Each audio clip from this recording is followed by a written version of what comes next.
რატომ არის ინჟინერია ასეთი რთული და დამიჯერე ეს არ არის იმ მიზეზით, რასაც შენ ფიქრობ?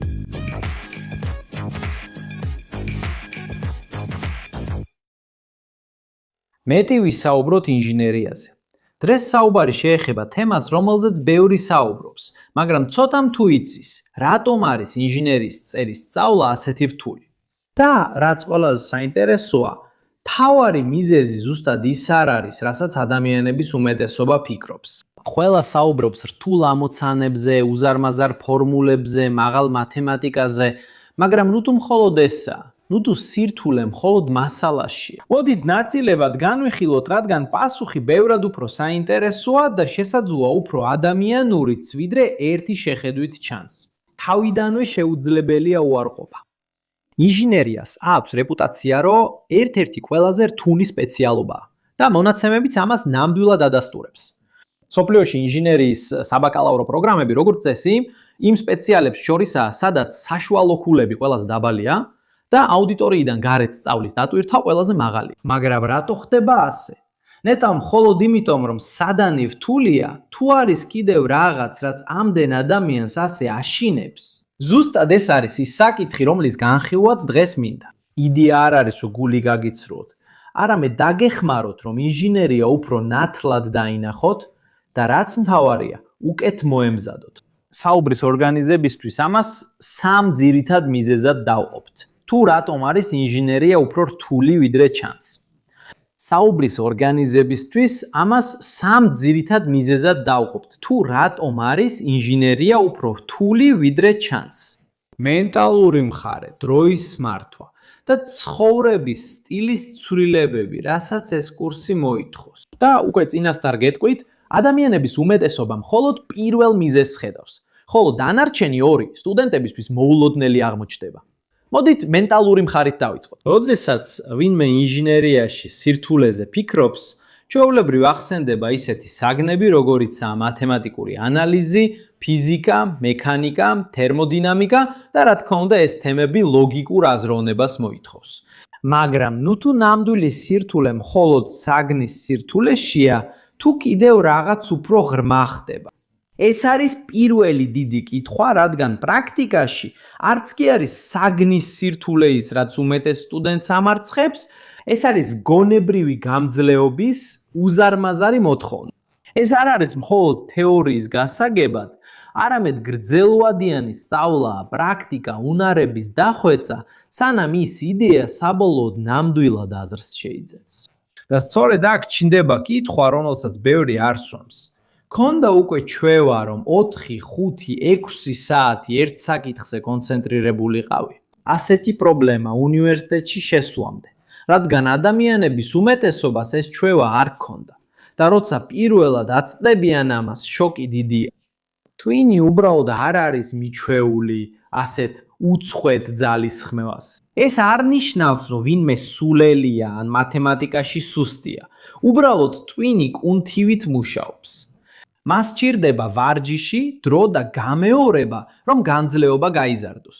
ოდესმე გიცდიათ, გიცომეტრის გარბენა მანამდე არასდროს რომ არ გირბენიათ. ეს ზუსტად იგივე პრინციპია. სწორი კითხვა აქ არის, რამდენი დრო სჭირდება ასეთი მენტალური გამძლეობის განვითარებას. ამის ჩამოყალიბებას კვირები და ზოგჯერ თვეები სჭირდება.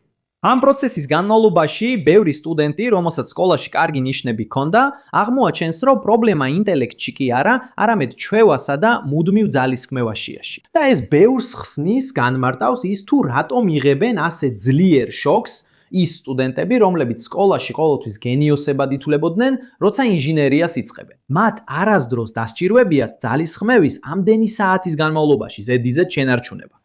თუ ეს მენტალური ნაწილია, მეორე ფენა გრაფიკია. და აქ ჩნდება კიდევ ერთი მნიშვნელოვანი კითხვა, როგორ ჩასვათ ერთ-ერთი ყველაზე მომთხოვნი კურსი უკვე გადატვირთულ რუტინაში. რატომ? იმიტომ რომ უნივერსიტეტში შესვლამდე ყველას უკვე აქვს ვალდებულებების ნაკრები. სამსახური, ოჯახი, ურთიერთობა, ჰობი, მეგობრები, ვარჯიში, დასვენება, ანუ პატარა რუტინების მოზაიკა, რომელიც თითქმის მთელ დღეს ავსებს. მაშ რას აკეთებენ ბევრი? ისინი უბრალოდ ცდილობენ უნივერსიტეტი ამ ყველაფერში ჩასვა. ისე თითქოს ინჟინერია უბრალოდ კიდევ ერთი კვადრატია კალენდარში, მაგრამ ნეტავ ეს მუშაობს. ზოგადად არა, სტუდენტების უმეტესობა მტკივნეულად იგებს, რომ ინჟინერია ვერ ჯდება, ის უნდა ჩაანაცვლოს. და სწორედ აქ იწყება ტკივილი, რადგან რაღაც უნდა გამოვიდეს რუტინიდან, რომ ადგილი დაუთმოს საჭირო სასწავლო საათებს. და რას ირჩევ? ნაკლები დრო მეგობრებთან, ნაკლები საათი თამაში, ნაკლები დასვენების დრო? ეს რთული კითხვა. და რადგან არავის უყვარს იმ ნივთების მსხვერპლად გაღება, რაც უყვარს, ადაპტაციის შოკი ხშირად ძიმეა. გეგმა, რომელიც უნივერსიტეტამდე მუშაობდა, უბრალოდ აღარ მუშაობს. რუტინა თავიდან უნდა ჩამოყალიბდეს და ეს საჭიროებს დისციპლინას და თვითშემეცნებას. მაგრამ თუ დროის საკითხი უკვე რთულია, მესამე ფენა ალბათ ყველაზე რთულია ყველა მათგანიდან. უნივერსიტეტამდე ცხოვრების სტილი ადამიანების უმეტესობა უფრო მსუბუქ ყოველდღიურობას ეწევა. თავისუფალი დრო დასასვენებლად, რეგულარული ჰობიები, თავისუფლება გააკეთონ ის, რაც უნდათ, როცა უნდათ. უბრალოდ, ინჟინერია დღის ცენტრალურ ღერძს ცვლის. კითხვა ხდება შემდეგი. მზად ხარ სრულად გადააწყო შენი ცხოვრების წესი, რომ სწავლას მიანიჭო პრიორიტეტი. რადგან ინჟინერია მხოლოდ ორგანიზებულობას არ მოითხოვს, ის მოითხოვს მუდმივობას. მოითხოვს, რომ სწავლა სიაში პირველ ადგილზე დააყენო. მაშინაც კი, როცა დაღლილი ხარ. მაშინაც კი, როცა თემა შენი საყვარელი არ არის. მაშინაც კი, როცა გონია, რომ არაფერი გესმის. სწორედ აქ ბევრს ემოციური დარტყმა ეძლევა. ადრინდელი თავისუფლების ნაწილობრივ დაკარგვის განცდა. და ეს არის შეჯახება იმ ადამიანთან, ვინც ადრე იყავი და იმასთან, ვინც უნდა გახდე. და ამას არაფერს საერთო აქვს ფორმულებთან, გამოთვლებთან ან განტოლებებთან. ეს ეხება იდენტობას, ეს ეხება იმას, რომ გააცნობიერო, რთული გზა უფრო ძლიერ და მომწიფებულ ვერსიას მოითხოვს. მზად ხარ, რომ გარკვეულ რაღაცებზე უარი თქვა, რათა ახალი ააშენო. ეს კითხვა ხშირად აჩვენებს, რატო აგდებს ინჟინერია ამდენ ადამიანს არა თეორიული სირთულის, არამედ გარდაქმნის ფასის გამო. და როცა ამ სამ ფენას გავიგებთ, ბევრად უფრო მარტივია ინჟინერიის ნამდვილი სახის დანახვა. ეს არ არის მხოლოდ სასწავლო სფერო, არამედ პიროვნული განვითარების პროცესი. უნივერსიტეტი მოითხოვს, რომ სტუდენტი შეიცვალოს. და ეს არასასიამოვნოა, მაგრამ ამავე დროს სწორედ ეს გარდაქმნა ხდის კურსს ესეთ ძლიერად. ეს არის ის, რის გამოც ბევრი ადამიანი ამბობს, რომ ინჟინერია მხოლოდ ცოდნას არ ასწავლის, არამედ აზროვნების ფორმებს აყალიბებს. მაშ, საბოლოოდ, რატომ არის ინჟინერია ასეთი რთული? ნუ თუ ეს მხოლოდ მასალაზეა დამოკიდებული, თუ იმიტომ, რომ ის მოითხოვს გაიზარდო, შეიცვალო და განვითარდე. შეიძლება ყველაზე მნიშვნელოვანი კითხვა იყოს, რამდენად მზად ხარ შეიცვალო, რომ ამ მიზანს მიაღწიო.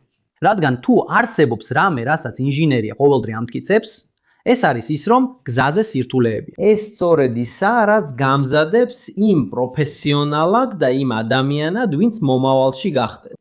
თუ ამ ვიდეომ დაგეხმარა კურსის სხვანაირად დანახვაში, მისია შესრულებულია. აქ მიზანი არ არის ვინმეს გადათქმევინება, არამედ ის, რომ დაგეხმარო უკეთ მომზადებული მიხვიდე. იმიტომ, რომ ინჟინერია, მიუხედავად იმისა, რომ რთულია, საოცარი პოტენციალი აქვს კარიერის გასახსნელად და შენი მომავლის შესაცვლელად. მაშ, ღრმად ჩაისუნთქე, ორგანიზებულად იმოქმედე, შენს თემს მიხედე და წინიარე.